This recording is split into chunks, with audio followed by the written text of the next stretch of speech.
Tree si Durban Mondri. A moment of hope. The Nobel announcement. Picture, if you will, a small radio sitting on a weathered wooden table in Johannesburg. The morning light streams through tall windows, casting gentle shadows across scattered papers and half-empty coffee cups. It's October 15th, 1993, and the air itself seems to hold its breath. You know that feeling, don't you? When you sense something significant is about to shift. When the weight you carry might, just for a moment, transform into something lighter, something hopeful. The radio crackles to life with the familiar cadence of the BBC World Service. In offices across the city, people pause their conversations. Typewriters fall silent. Even the street vendors outside seem to lean closer to open windows. And then the words arrive, clear and measured. The Norwegian Nobel Committee has decided to award the Nobel Peace Prize for 1993 in 2 equal parts to Nelson Mandela and Frederick Willem de Klerk. In the ANC headquarters, a young woman named Sarah stops mid-sentence, her pen hovering over a draft letter about voter registration. She's been working 18-hour days for months, much like you do now, carrying the weight of something larger than herself. The exhaustion lives in her shoulders, the constant pressure of knowing that what she's building matters more than her own comfort. But in this moment, as those words settle into the room, something extraordinary happens. The silence breaks like dawn, not with shouting or chaos, but with something deeper. A collective exhale that seems to come from the very walls themselves. Sarah looks up to see her colleague James standing in the doorway, his usually serious face transformed by the rarest of expressions. Quiet joy. "Did you hear?" he asks, though of course she did. The whole building heard. The whole city heard. Sarah sets down her pen and walks to the window. Below, people are emerging from shops and offices, gathering in small clusters on the pavement. There's no fanfare, no celebration in the way you might expect. Instead, there's something more profound. The recognition that a dream, long deferred, has taken another step toward reality. You understand this feeling, don't you? Those moments when the thing you're building, when the vision that keeps you awake at night, suddenly feels not just possible, but inevitable. The Nobel announcement isn't just about 2 men, though their courage cannot be understated. It's about something larger. It's about the recognition that even the most entrenched systems can change. That collaboration, however unlikely, however difficult, can triumph over division. Sarah thinks about her grandfather, who worked in the mines for 40 years. She thinks about her younger brother, who will grow up in a world she's helping to create. The weight she carries isn't just about today's tasks or tomorrow's meetings. It's about the bridge between what was and what could be. Down the hall, in a small office lined with filing cabinets and hope, an older man named David sits quietly at his desk.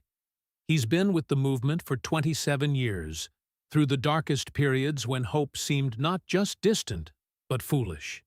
His hands, weathered from years of manual labor before he joined the struggle, rest gently on a stack of voter education materials. David remembers the meetings held in secret, the plans made in whispers, the countless nights when the weight of what they were building seemed impossible to bear. There were moments, many moments, when the sensible thing would have been to give up, to accept that some things simply cannot be changed. But here, in this small office with its flickering fluorescent light and its smell of strong coffee and determination, the impossible has just become a little more possible. The radio continues its broadcast, explaining the significance of the award, the recognition of the peaceful transition taking place. But David isn't really listening to the analysis anymore. He's thinking about collaboration, about how the most profound changes require not just courage, but the willingness to work with those who were once adversaries. This is perhaps the most difficult lesson for those of us who carry weight, who build things that matter. We're accustomed to pushing forward alone, to bearing the burden ourselves. But the greatest achievements, the ones that outlast us, they require something different. They require the humility to recognize that even our opponents might share our deeper hopes. The morning progresses with a different energy. Phone calls are made, not just about logistics and strategy, but about possibility. Sarah finds herself smiling as she speaks with community organizers across the country. There's something in their voices she hasn't heard before. Not just determination, but genuine belief that the thing they're building will actually come to pass.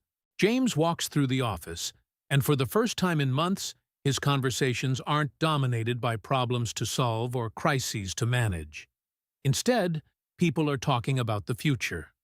Not the anxious, uncertain future that keeps leaders awake at night, but the future they're actively creating. You know how rare these moments are? When you're building something meaningful, most days are about persistence rather than inspiration. Most nights are about carrying the weight of uncertainty, of wondering whether your efforts will bear fruit. But occasionally, just occasionally, the universe offers confirmation that you're moving in the right direction. The Nobel announcement is one such confirmation. Not just for South Africa, but for anyone who has ever believed that collaboration can triumph over conflict, that patient work can overcome seemingly insurmountable obstacles. As the afternoon light shifts through those tall windows, Sarah returns to her voter registration letter. But the words flow differently now. Where before she was writing from duty, now she's writing from possibility. The weight she carries hasn't disappeared. If anything, the responsibility feels greater than ever. But it's transformed from a burden into something approaching privilege. David, too, returns to his work with renewed purpose. The voter education materials need to be distributed. Communities need to be prepared for what's coming. The practical work of democracy is detailed and demanding, requiring the same careful attention you bring to building your own vision. But now there's context for that work. The Nobel announcement has provided something essential for anyone carrying significant weight. The recognition that what you're building matters not just to you, but to the world. The radio plays on, offering analysis and commentary. But the real story isn't in the expert opinions or the political implications. The real story is in this small office, in these quiet moments of recognition and renewed hope. It's in the understanding that collaboration, genuine, difficult, transformative collaboration, is not just an ideal, but a practical necessity. As evening approaches, the office begins to empty. Sarah gathers her papers, but she moves differently than she did this morning. The exhaustion is still there. It always is when you're building something meaningful, but it's accompanied now by something that sustains rather than depletes. James locks up his desk, thinking about tomorrow's meetings. They'll still be challenging. The work ahead remains complex and uncertain.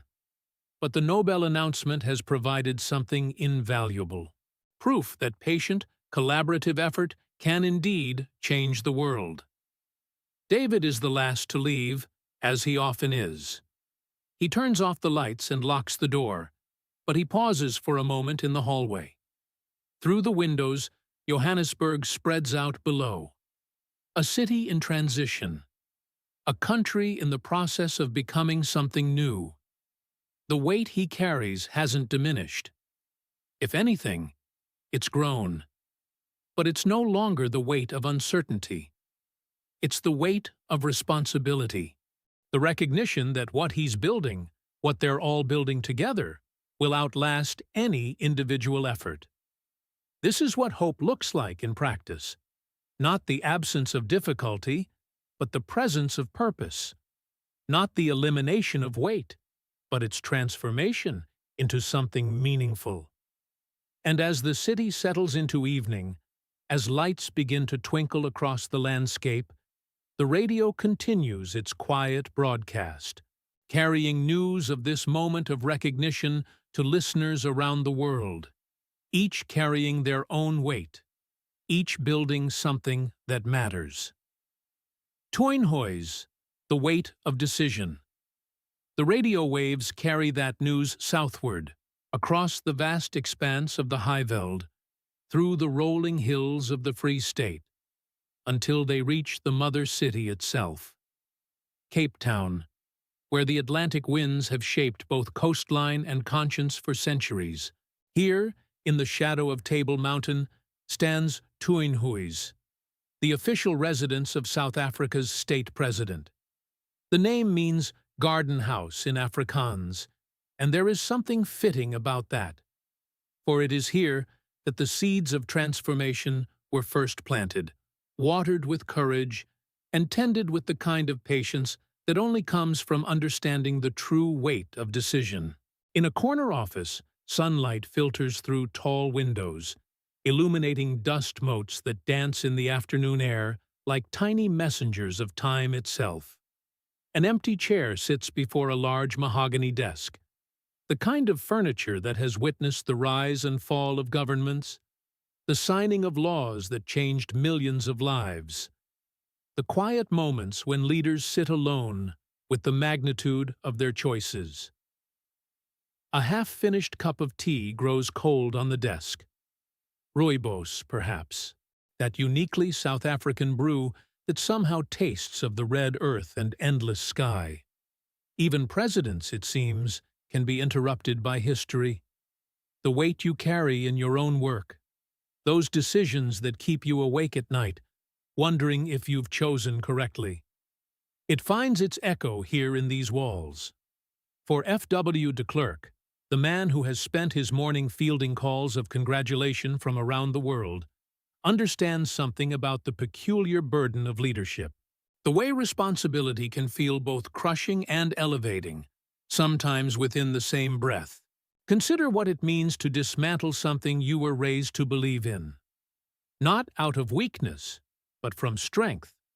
Not from pressure alone, but from the deeper recognition that what you're building, a true democracy, a nation where every citizen can claim their birthright of dignity, requires the courage to let go of old certainties.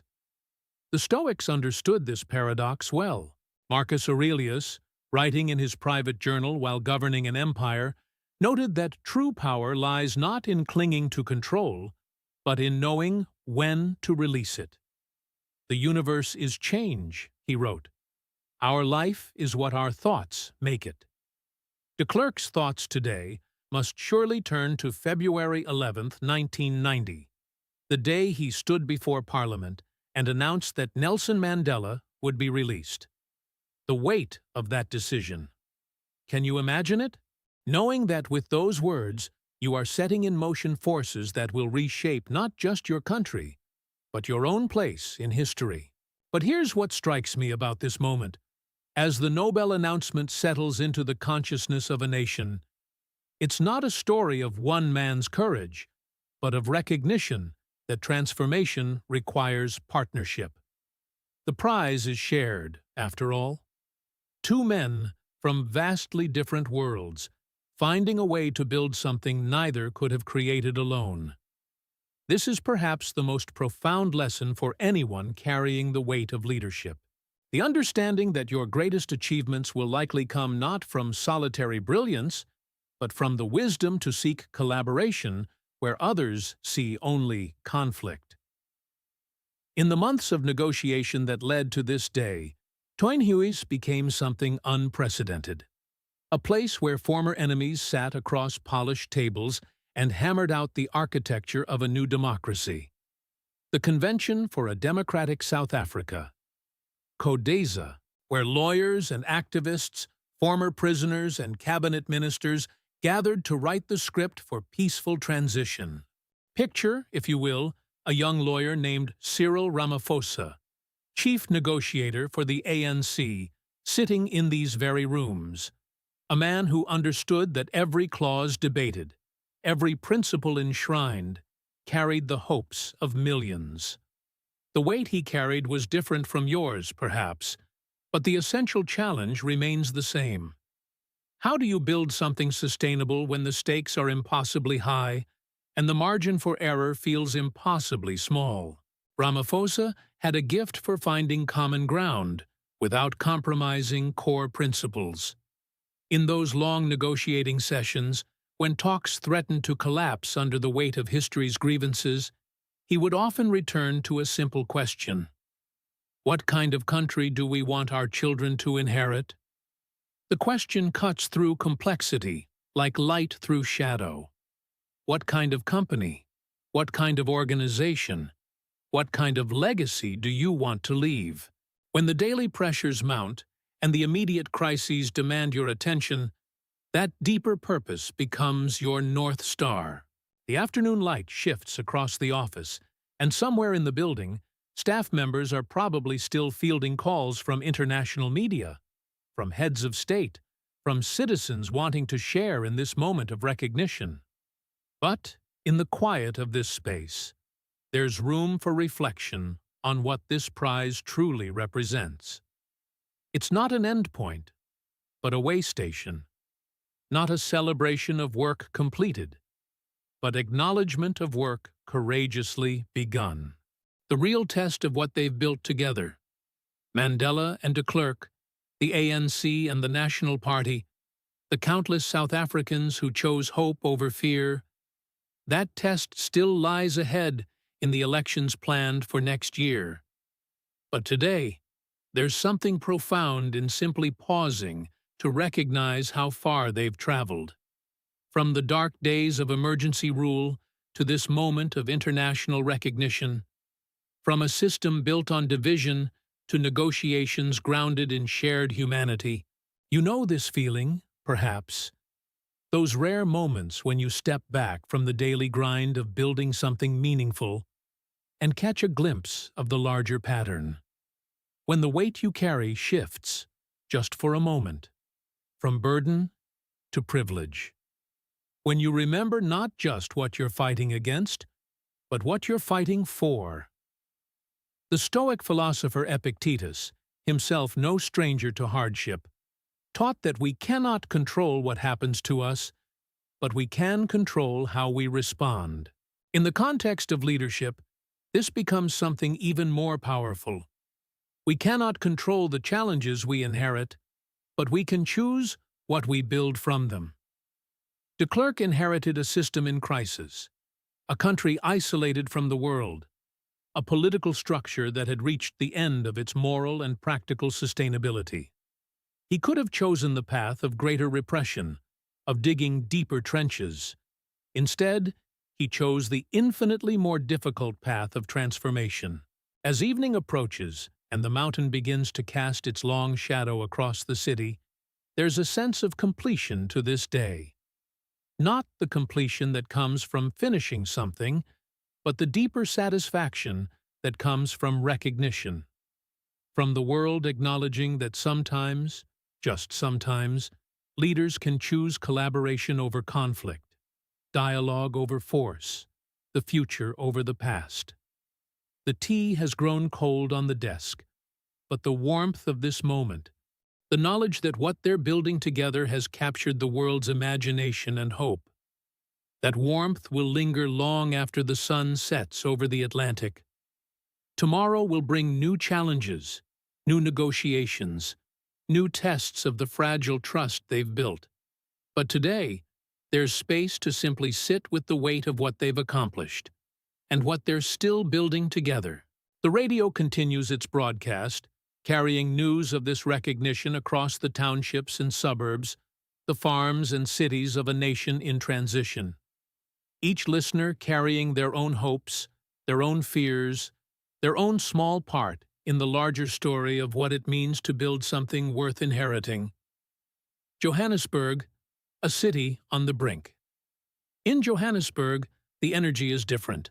While the coastal winds of Cape Town carried contemplation through government corridors, here in the economic heart of the country, the air hums with something more immediate, more urgent. The weight you carry as a leader often feels heaviest in these moments of transition, when the work of building requires not just vision, but countless small acts of faith. The ANC headquarters on Shell House buzzes with an intensity that would be familiar to you. The sound of typewriter keys striking paper in rapid succession, the shuffle of documents being sorted, filed, redistributed, voices in hushed conference over maps and voter registration lists. It's the sound of an organization transforming itself from movement to government, from resistance to responsibility. Sarah finds herself back at her desk, but the morning's quiet celebration has given way to the relentless demands of what comes next. The Nobel announcement was a moment of recognition, yes, but recognition of work that is far from complete. 6 months until the election. 6 months to build the infrastructure of democracy from the ground up. She spreads a voter registration map across her desk, the provinces marked in different colors, each representing not just geography, but communities, languages, histories that must all be woven into this new democratic fabric. The weight of it. You understand this feeling, don't you? When success brings not relief, but a clearer view of how much more there is to build. James appears at her elbow, carrying a stack of reports from the regional offices. Registration numbers from KwaZulu-Natal, he says, setting them down with the careful precision of someone who knows that each figure represents lives, hopes, fears about what this transition might mean. "How are we doing?" Sarah asks, though she can read the answer in his expression before he speaks. "Better than we hoped in some areas, more challenging in others." He pulls up a chair, and together they begin working through the numbers. This is the unglamorous side of building something transformational. The spreadsheets and logistics, the phone calls to remote offices, the careful coordination of 1,000 moving parts. But there's something beautiful in this mundane work, isn't there? The way that grand visions ultimately depend on someone making sure the polling stations have enough ballots, that the voter education materials reach the rural communities, that the elderly woman in Soweto knows exactly where to cast her first democratic vote. Across the office, David has commandeered a corner table, surrounded by representatives from different regions. The conversation flows between English, Zulu, Afrikaans, Xhosa, a linguistic dance that reflects the complexity of what they're trying to achieve. Not just political change, but the delicate work of building trust across communities that have been systematically divided for generations. "The thing about Mandela and de Klerk sharing this prize," David is saying, his voice carrying that measured tone you recognize. The voice of someone thinking through implications even as they speak, is that it sends a message about what's possible when people choose collaboration over conquest. One of the regional coordinators nods, but her expression carries concern. It's easy to talk about reconciliation in Johannesburg or Cape Town. In the townships, in the rural areas, people are asking what this really means for their daily lives. Will there be jobs? Will their children have schools? Will they be safe? This is the weight that keeps leaders awake at night, isn't it? The gap between vision and implementation, between the grand gesture and the practical reality of making change work for real people in real circumstances. David leans forward, his hands flat on the table. Then, that's what we focus on. Not just the symbolism of this prize, but what it enables us to build. Every voter registration drive, every community meeting, every conversation about what democracy actually looks like in practice. The afternoon stretches on. marked by the rhythm of productive work. Phone calls to coordinate with international observers, meetings with civic organizations about voter education, the careful review of security protocols for Election Day. Each task a small piece of the larger puzzle of transformation.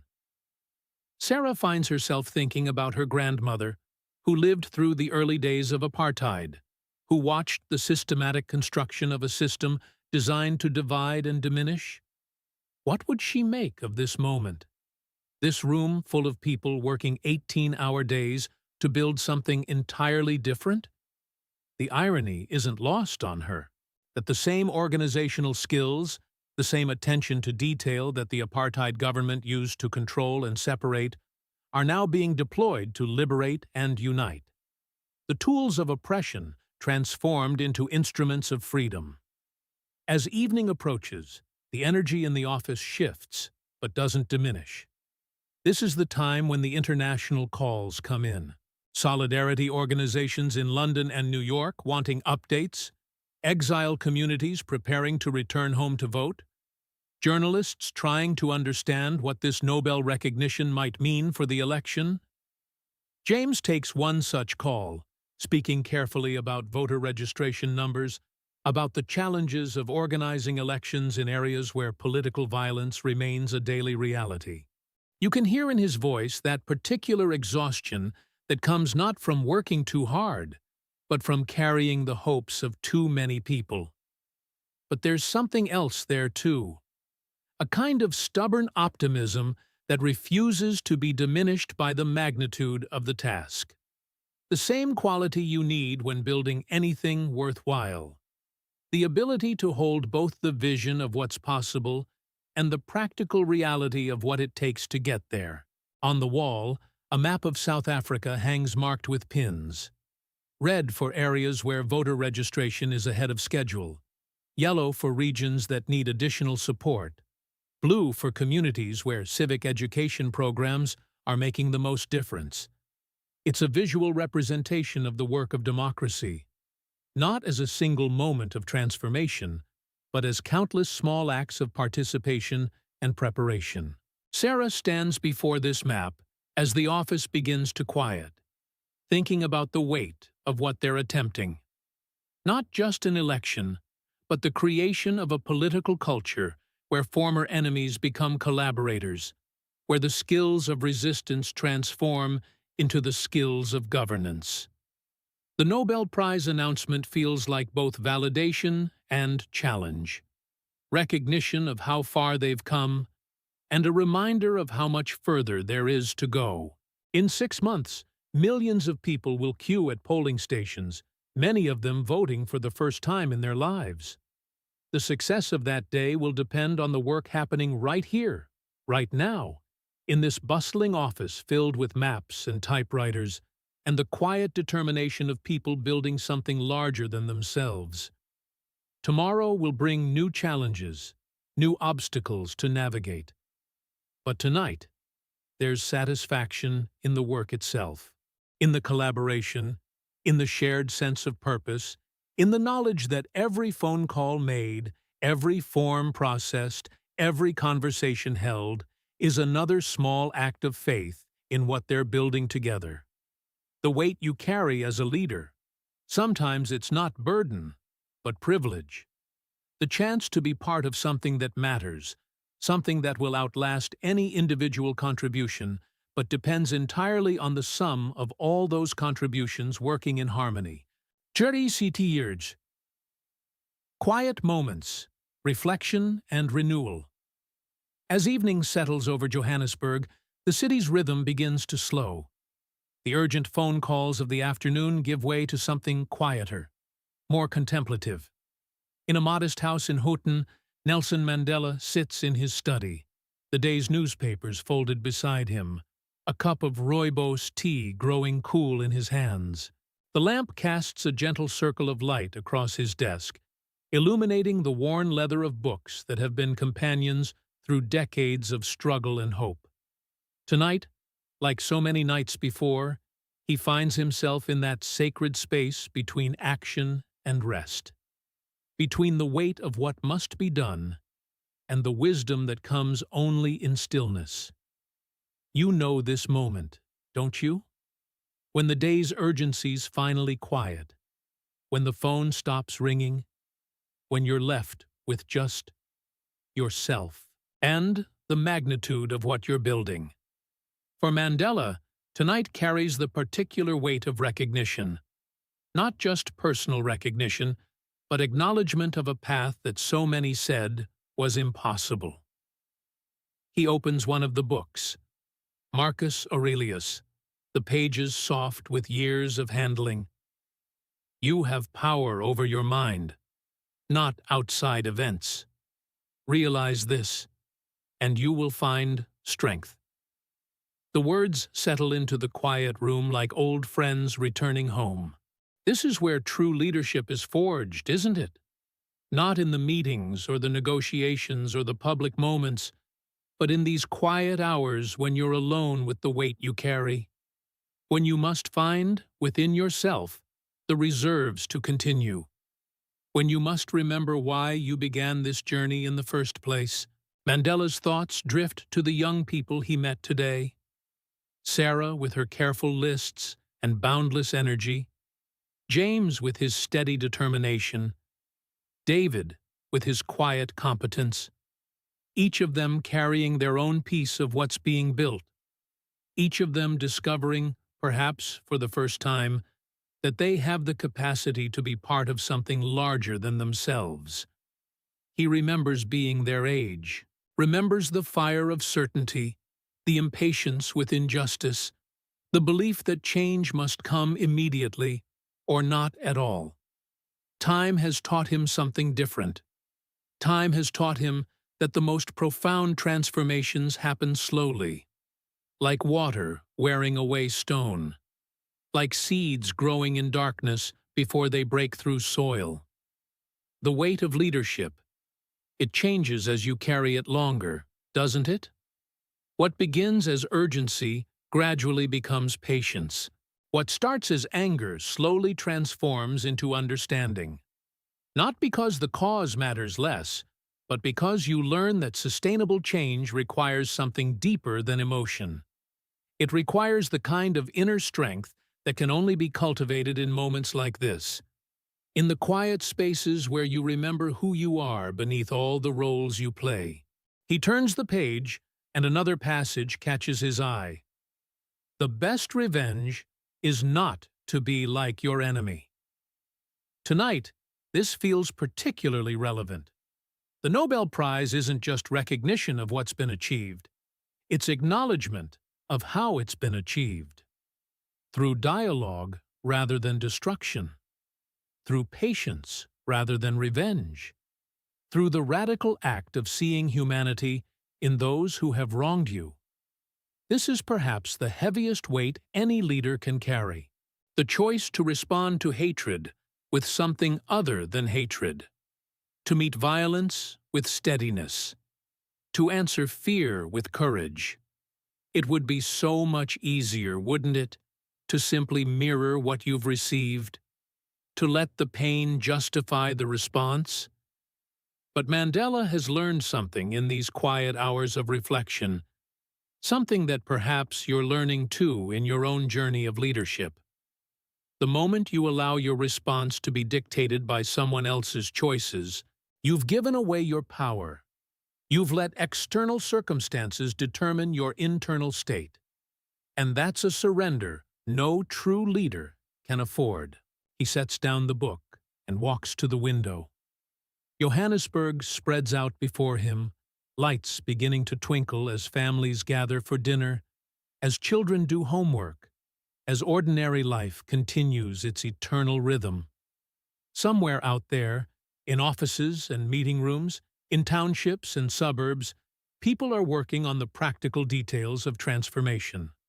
Forms being printed, voter education materials being distributed, polling stations being planned. The vision is becoming reality through 1,000 small acts of faith.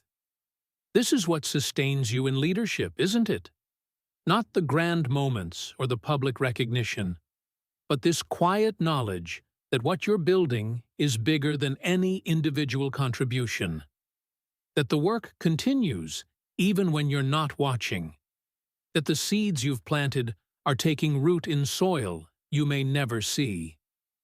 He thinks of F.W. de Klerk, probably in his own study tonight, wrestling with his own reflections. Two men who could have been enemies, who were supposed to be enemies, who instead chose the harder path of collaboration. Neither of them perfect, both of them flawed, but both willing to subordinate their egos to something larger. There's profound wisdom in this, wisdom that applies to every leader facing impossible choices. Sometimes the bravest thing you can do is admit that your way isn't the only way. Sometimes strength looks like flexibility. Sometimes winning means being willing to let others win too. The tea has grown cold, but Mandela doesn't mind. He's found what he came here to find. That deep well of purpose that exists beneath all the surface turbulence. That quiet center that remains steady regardless of external circumstances. This is where real resilience lives. Not in the ability to push through without feeling, but in the capacity to feel everything and still choose hope. You carry this same capacity, you know. In your own quiet moments, when the day's demands finally release their grip, when you're left with just the weight of what you're building, you have access to this same deep well, the same ability to find strength in stillness, the same power to choose your response regardless of circumstances. The Stoics understood this. Marcus Aurelius, writing his meditations by candlelight after long days of governing an empire, knew that true leadership begins with leadership of self, that you cannot guide others toward something you haven't found within yourself, that the most important battles are fought not in conference rooms or boardrooms, but in the quiet spaces where you decide who you want to be. Mandela returns to his chair, to his books, to the gentle circle of lamplight that holds this moment. Tomorrow will bring new challenges, new weights to carry, new choices to make, but tonight is for remembering, for reconnecting with the source of strength that makes all the rest possible, for understanding that the weight you carry isn't burden, it's privilege, the chance to be part of something that matters, the opportunity to discover depths of resilience you didn't know you possessed, the honor of contributing to a story larger than any individual chapter. In the quiet, in the reflection, in these sacred pauses between action and action, this is where leaders are renewed, where vision is clarified, where the strength for tomorrow's challenges is quietly gathered. The lamp burns steady. The books wait patiently. And in the gentle rhythm of breath and heartbeat, the work of transformation continues, one quiet moment at a time. The negotiation table, a silent witness. The morning light has shifted now, casting longer shadows across the polished corridors of the World Trade Center in Kempton Park. Here, in this unremarkable building that once housed international exhibitions, history was quietly negotiated, one conversation at a time. There is something profound about an empty negotiation table before the participants arrive. The silence holds weight, expectation, possibility. Picture it now, a long table of burnished wood, its surface reflecting the South African morning light that streams through tall windows. 26 chairs arranged with mathematical precision. Water glasses catching the sun. Notepads waiting. Pens aligned just so. This table has witnessed miracles. Not the dramatic kind that make headlines, but the quieter miracles of human beings choosing dialogue over destruction, of adversaries discovering they could speak the same language of hope, even when they disagreed on everything else. You know this feeling, don't you? The weight that settles in your chest before a crucial conversation. Before you sit across from someone whose cooperation you need, but whose trust you haven't yet earned. The careful preparation, the rehearsed opening lines, the uncertainty about whether understanding is even possible. The Convention for a Democratic South Africa, CODESA, brought together voices that had spent decades speaking past each other. Government ministers who had enforced apartheid sitting beside liberation leaders who had fought it from exile and prison cells.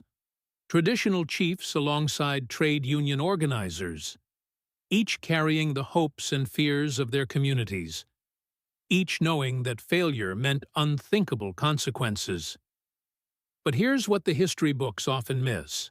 The real work didn't happen in the grand plenary sessions with their formal speeches and procedural debates. It happened in the margins, in the coffee breaks, in the moments when formal positions gave way to human connection.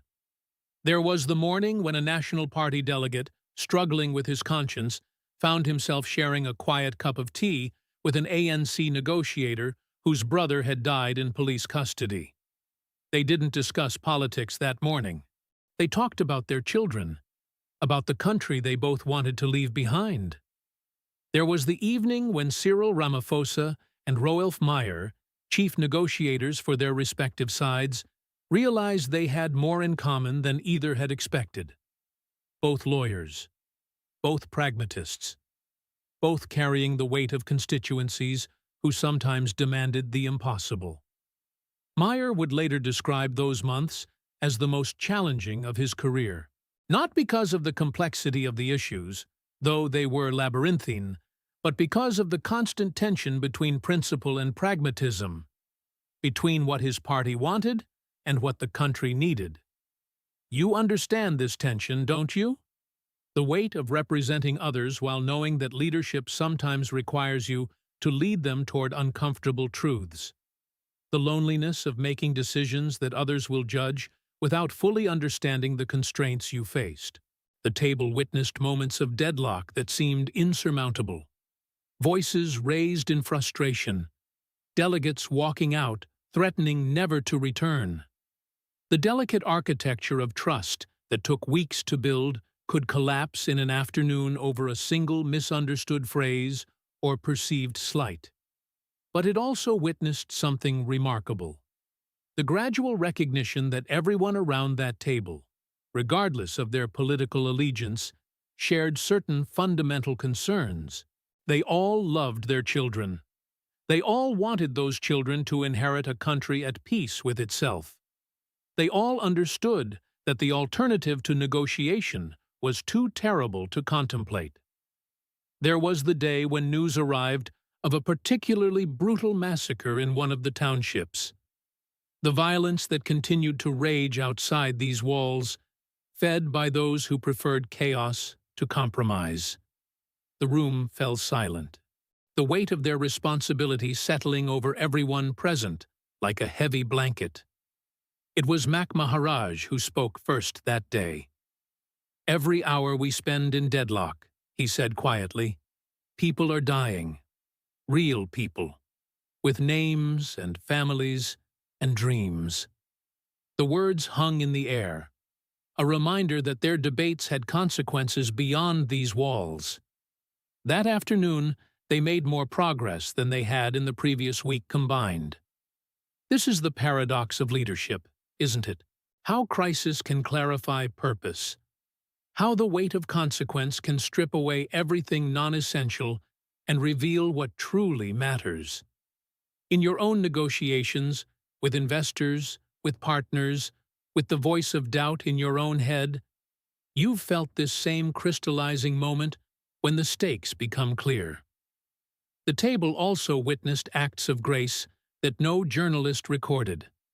The way someone would quietly pass a glass of water to a colleague who had been speaking for hours. The shared smile when someone's stomach rumbled audibly during a particularly solemn moment. The instinctive reaching out when news arrived of a delegate's family emergency. These small kindnesses mattered more than anyone realized at the time. They created the human foundation upon which political agreement could be built. They reminded everyone that their opponents were also fathers and mothers, sons and daughters, people carrying their own invisible weights. Judge Johann Kriegler, who would later oversee the election itself, often spoke about the atmosphere in those final weeks of negotiation. The exhaustion was palpable. Delegates working 18-hour days, surviving on coffee and determination, but so was something else. A growing sense that they were midwifing something unprecedented in human history. A peaceful transition of power, a negotiated revolution, the transformation of a pariah state into what Mandela would call a rainbow nation. The empty table in the morning light holds all of this. The arguments and breakthroughs, the setbacks and small victories, the gradual recognition that former enemies could become partners in building something new. There's wisdom here for every leader carrying weight in the small hours of the morning. Your negotiations may not reshape a nation, but they matter just as deeply to those whose lives they touch. The partnership you're trying to salvage, the merger you're navigating, the difficult conversation you've been postponing. These too are acts of bridge building across seemingly impossible divides. The South Africans succeeded not because they were saints, they weren't, but because they chose the harder path. Instead of retreating to their corners, they kept returning to the table. Instead of demanding total victory, they sought sustainable solutions. Instead of demonizing their opponents, they looked for shared ground. Most importantly, they understood that the alternative to dialogue was unacceptable, not just for the country, but for their own consciences. They couldn't live with themselves if they didn't exhaust every possibility for peace. As the morning light continues its slow journey across that polished table, illuminating the grain of the wood like the lines of experience on a weathered face, we're reminded that transformation happens in these quiet spaces, in the pause before difficult conversations, in the choice to keep talking when walking away would be easier, in the faith that understanding is possible even when it seems impossibly distant. The table waits, patient as hope itself, ready for the next conversation that might change everything. And in your own life, in your own challenges, perhaps there's a table waiting too. A conversation you've been avoiding. A relationship that needs mending. A bridge that could be built if someone has the courage to take the first step. The morning light is always there, ready to illuminate new possibilities, if we're willing to pull up a chair and begin. Township Street, the heart of hope. The morning light doesn't just illuminate conference rooms and government offices, it streams through the windows of small houses, dances across dusty streets, and finds its way into the heart of places where real transformation begins. Here, on a street in Soweto, where the sounds of children's laughter mingles with the gentle creak of washing lines, where the aroma of cooking fires carries stories of resilience passed down through generations. This is where hope has always lived, even when the world said it couldn't. Watch the children now, their voices rising in spontaneous song as they chase a makeshift ball between the houses. Their feet know every pothole, every patch of worn earth. Yet they run with the boundless energy of those who believe in tomorrow. They are the architects of joy, building castles of possibility from whatever materials they find. You know this feeling, don't you? That moment when you remember why you started, why you chose to build something meaningful despite the obstacles. These children carry that same spark, that refusal to let circumstances define their dreams. Mrs. Nomsa steps from her doorway, her hands dusted with flour from the morning's baking. She's been awake since before dawn, not because she couldn't sleep, but because this is what love looks like. Preparing food for her family, for the neighbor's children who always seem to appear at meal times, for anyone who might need sustenance for the journey ahead. She understands something profound about leadership, something that doesn't appear in business schools or strategy documents. True influence flows from service, from the quiet decision to make someone else's day a little brighter, a little easier, a little more hopeful. The weight she carries is different from yours, but the essence is the same. The responsibility to nurture, to create, to keep going when everything feels uncertain. Her neighbor, Mr. Thabo, emerges from beneath the hood of an old car, engine parts scattered around him like pieces of a mechanical puzzle. He's been working on this vehicle for months, not because he has to, but because fixing things is his way of fixing the world. One bolt at a time, one connection at a time, one small victory at a time. You recognize this persistence, don't you? The way you approach impossible problems, breaking them down into manageable pieces, finding solutions where others see only complications. This is the entrepreneurial spirit in its purest form, the belief that anything can be repaired, improved, transformed. The children gather around Mr. Thabo now, their eyes wide with curiosity as he explains how the engine works. He's teaching them more than mechanics. He's showing them that complex things can be understood, that patience and knowledge can overcome any obstacle, that there's dignity in working with your hands to create something better. This is how wisdom travels, not through formal presentations or quarterly reports, but through moments of genuine connection, through the willingness to share what you know with those who are eager to learn. A young woman named Precious walks down the street, her school uniform pressed despite being several years old, her books held carefully against her chest like treasures.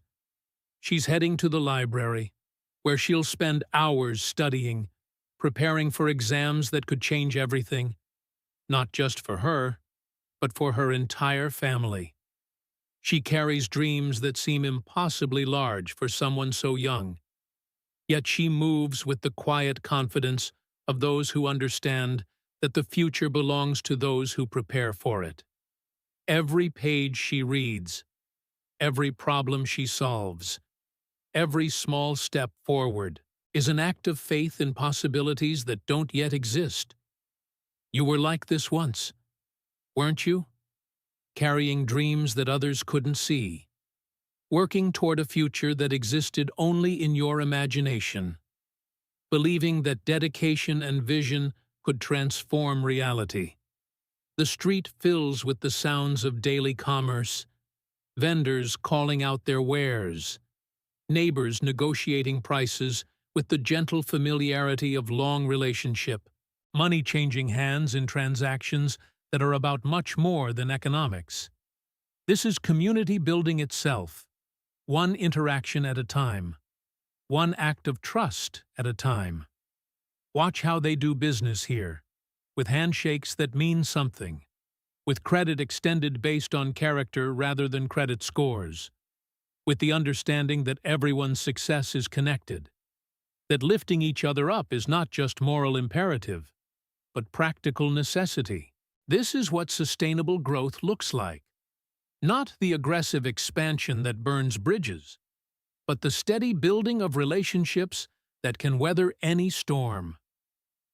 An elderly man sits in the shade, his weathered hands working a piece of wood into something beautiful. Children stop to watch, mesmerized by the way his tools transform raw material into art.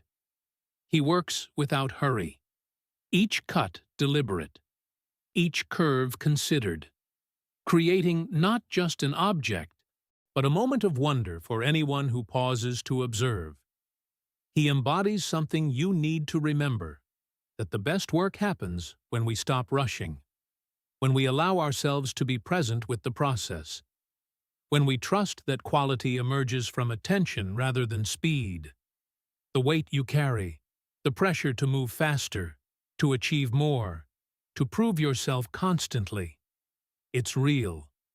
But so is this alternative. This rhythm that honors both ambition and humanity, that builds things meant to last. As the day progresses, the street transforms but never loses its essential character. School children return home. Workers finish their shifts. Families gather for evening meals. The sounds change, but the spirit remains. This unshakable belief in tomorrow. This commitment to caring for each other. This understanding that hope is not passive waiting, but active building. The laundry on the lines sways gently in the evening breeze, each piece a small flag of persistence. A declaration that life goes on, that beauty can be found in the most ordinary moments, that dignity exists in every honest effort to create something better. You're building something too, aren't you? Maybe not with your hands, maybe not on this particular street, but with the same essential ingredients: vision, persistence, care for others, the willingness to start where you are with what you have, the faith that small actions can create large changes. The children's laughter echoes now in the gathering dusk, a sound that carries across time, connecting this moment to all the moments when people chose hope over despair, connection over isolation, building over breaking down. This is the real foundation of any transformation. Not the grand gestures that make headlines, but the daily choices that ordinary people make to treat each other with dignity, to share what they have, to believe in possibilities that can't yet be seen. The street settles into evening quiet, but the energy remains, patient and persistent, ready for tomorrow's opportunities, confident in the power of community to create miracles from the materials of everyday life. And in your own work, in your own community, perhaps there's a street like this waiting, a place where hope lives in the details, where transformation happens one relationship at a time, where the weight you carry becomes lighter when it's shared with others who understand the journey. The morning light will come again, illuminating new possibilities, new connections, new reasons to believe that what you're building matters, that the effort is worth it, that hope, like laughter, has a way of spreading when we give it room to breathe. From the mountain, the morning light has come, and from this height, from the ancient shoulders of Table Mountain, the world spreads out below like a promise kept. Here, where the continent meets the endless ocean, where two great waters embrace at the very tip of Africa, you can see the full scope of what transformation looks like when viewed from above. The city of Cape Town stretches out in all directions, its streets and neighborhoods telling the story of a nation that chose hope over hatred, collaboration over conflict, the harder path of building together rather than tearing apart. From this vantage point, nearly 1,000 meters above the bustling life below, the weight of leadership takes on a different quality. Up here, where the wind carries the salt of two oceans and the ancient wisdom of stone, you begin to understand what Marcus Aurelius meant when he wrote about seeing life from the perspective of eternity. The daily struggles, the sleepless nights, the decisions that felt impossibly heavy, they don't disappear from this height, but they find their proper place in the larger story you're writing. Look out toward Robben Island, that small patch of land sitting quietly in Table Bay.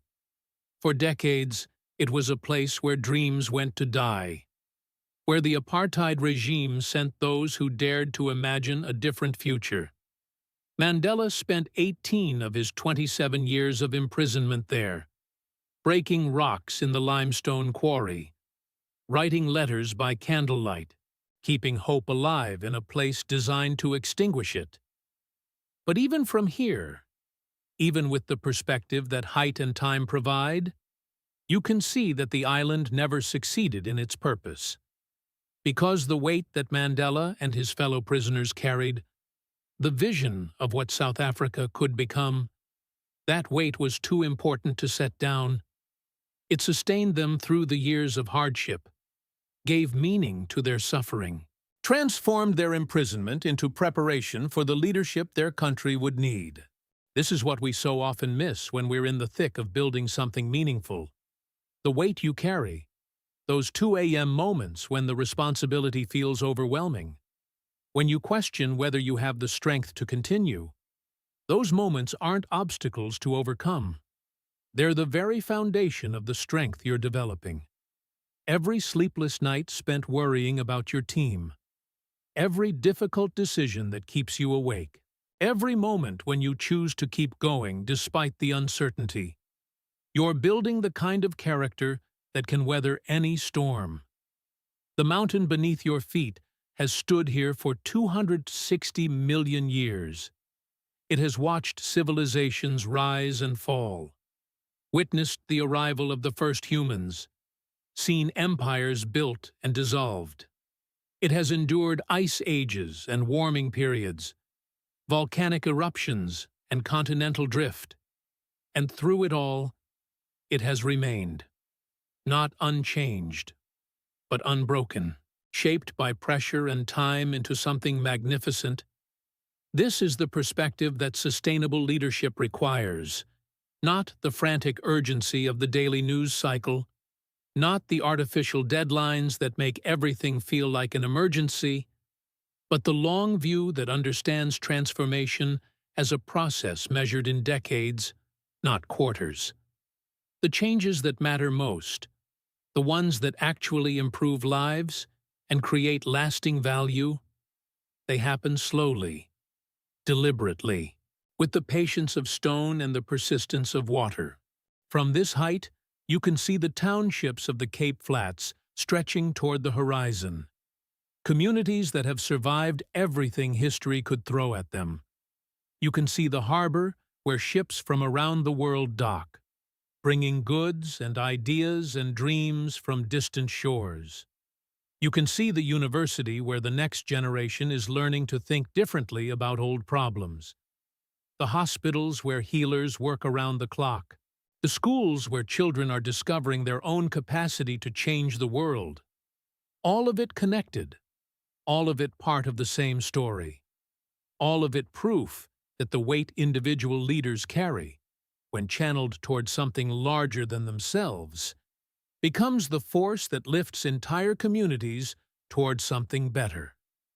The wind-up here carries voices, if you know how to listen. The voices of everyone who has ever stood on this mountain and looked out at the work still to be done. The Khoi and San peoples who first called this place home.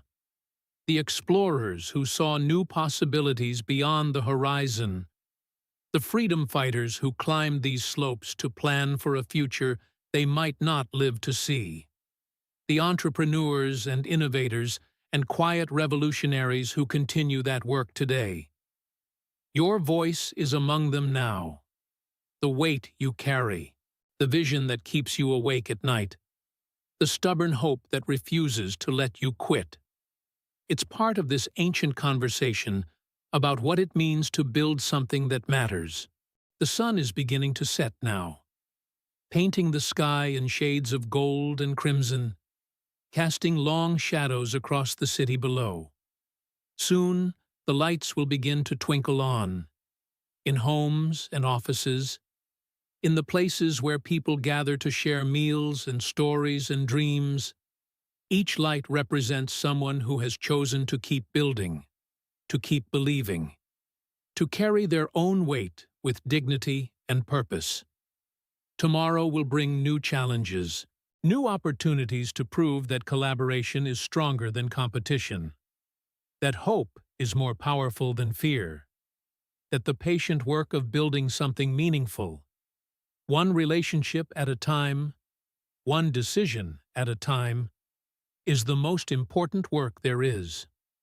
The mountain will still be here, steady and strong, reminding you that some things endure, that the weight you carry is preparing you for something magnificent, that the view from the summit is always worth the climb.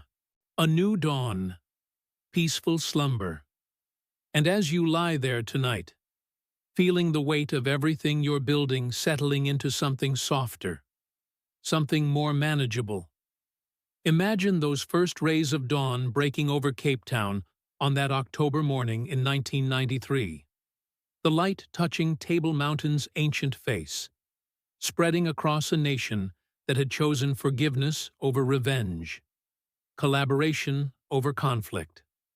The people who made that transformation possible. They understood something profound about the nature of change, that it doesn't happen in grand gestures alone, but in the quiet moments when you choose to extend trust instead of withholding it, when you decide to listen rather than simply wait for your turn to speak, when you recognize that the person across the table, no matter how different their perspective, shares your fundamental desire to build something meaningful. Sarah, James, David, all those countless individuals working through the night. They discovered that the heaviest burdens become lighter when shared, that the most ambitious visions become possible when broken down into human-sized pieces, when approached with patience and persistence rather than force and urgency.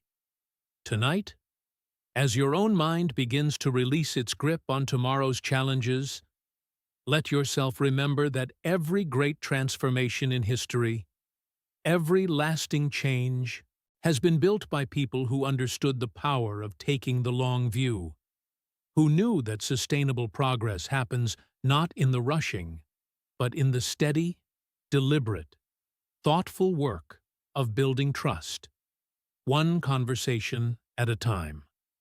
The weight you carry, it's not punishment, it's preparation, preparing you to be the kind of leader who can hold space for different perspectives, who can navigate complexity with grace, who can choose collaboration even when competition feels easier, who can plant seeds knowing that others may harvest the fruit. From that mountain perspective, your current challenges, the sleepless nights, the difficult decisions, the weight of responsibility, they're all part of a larger story you're writing. A story about what's possible when someone decides to keep building, keep believing, keep choosing hope over fear, even when the outcome isn't certain. The negotiators at Kodza, they couldn't see the end from the beginning. They had no guarantee that their patient work would succeed. But they kept showing up, kept talking, kept believing that human beings, given enough time and space and respect, can find ways to bridge even the deepest divides. That same spirit, that same quiet determination, lives in you, in the work you're doing, in the vision you're pursuing, in the relationships you're building, in the choices you make when no one is watching, when the cameras aren't rolling, when there's no immediate recognition or reward. The sun that rose over South Africa that morning, it rises over your work too, illuminating possibilities you haven't yet imagined. Relationships that will surprise you with their depth. Solutions that will emerge from patient collaboration. Moments of breakthrough that will make all the sleepless nights worthwhile. As sleep begins to find you, let yourself trust that the work you're doing matters, that the weight you carry is shaping you into exactly the kind of leader the world needs, that tomorrow will bring new opportunities to choose collaboration over competition, to extend trust rather than withhold it, to build bridges rather than walls, and that somewhere, in the quiet space between sleeping and waking, between the weight of today and the promise of tomorrow. You can rest in the knowledge that you're part of something larger than yourself, something enduring, something that will outlast any single challenge or setback, something as steady and reliable as that ancient mountain, watching over all who dare to dream of a better world, and then do the patient, persistent, profoundly important work of making it real.